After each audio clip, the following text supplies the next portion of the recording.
pertanyaan yang diberikan ke saya mungkin dapat contekan itu dari Pak Tom Lembong mungkin ya. Lithium ferrofosfat. Itu sering digaungkan Pak Tom Lembong itu. Saya nggak tahu ya Pak Tom Lembong dan tim sesnya sering nggak diskusi dengan cawapresnya. Masa cawapresnya nggak paham?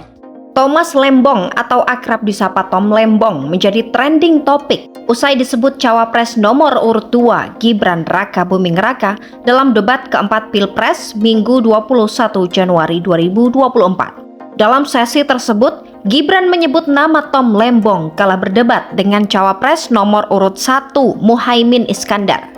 Bukan hanya sekali, Gibran bahkan 3 kali menyebut nama Tom Lembong. Bukan orang baru di dunia perpolitikan Indonesia. Tom Lembong bahkan pernah masuk ke jajaran kabinet era pertama Presiden Joko Widodo.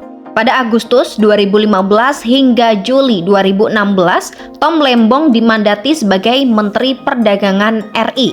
Sebelum masuk dalam kabinet, pria yang lahir pada 4 Maret 1971 ini malang melintang di dunia ekonomi dan investasi. Tom bahkan pernah terpilih menjadi pemimpin muda global oleh Forum Ekonomi Dunia pada tahun 2008 silam. Berkat kiprahnya, Tom juga dianugerahi Asia Society Australia Victoria Distinguished Fellowship pada tahun 2017. Namanya disebut berulang kali oleh Gibran. Tom Lembong dulunya pernah menjadi orang terdekat Joko Widodo. Kedekatan Tom Lembong dengan ayah Gibran sudah terjadi sejak Jokowi menjadi Gubernur DKI Jakarta. Pada tahun 2013, Tom Lembong adalah penasihat ekonomi dan penulis pidato Jokowi. Hingga Jokowi menjadi Presiden RI, Tom Lembong tetap di belakang Jokowi. Tom Lembong adalah sosok di balik layar yang menulis beberapa pidato Presiden Jokowi paling ikonik.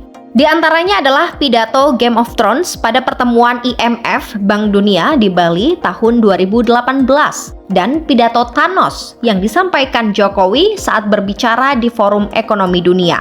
Sederet jabatan juga pernah diduduki Tom saat ia masih di lingkaran Jokowi. Selain menjadi menteri, Tom juga sempat menjadi kepala Badan Koordinasi Penanaman Modal pada Juli 2016 hingga Oktober 2019. Keberpihakan Tom Lembong ke Anies Baswedan dimulai tahun 2021. Thomas Lembong saat itu ditunjuk oleh Anies yang menjabat sebagai Gubernur DKI Jakarta sebagai Komisaris Utama PT Jaya Ancol. Hingga saat ini, keberpihakan Tom Lembong masih di kubu calon Presiden Anies Baswedan dengan jabatannya menjadi ko-kapten Tim Nasional Anies Muhaimin.